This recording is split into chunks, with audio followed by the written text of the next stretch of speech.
What are the 10 most expensive cars in the world?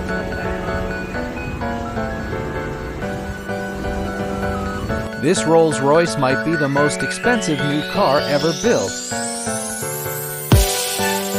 The most expensive production cars to ever reach showrooms, so the words affordable and Bugatti.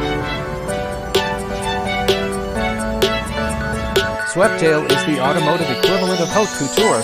Giles Taylor, the director of design for Rolls-Royce motor cars, said in a statement, "It is a Rolls-Royce design and hand-tailored to fit a specific customer."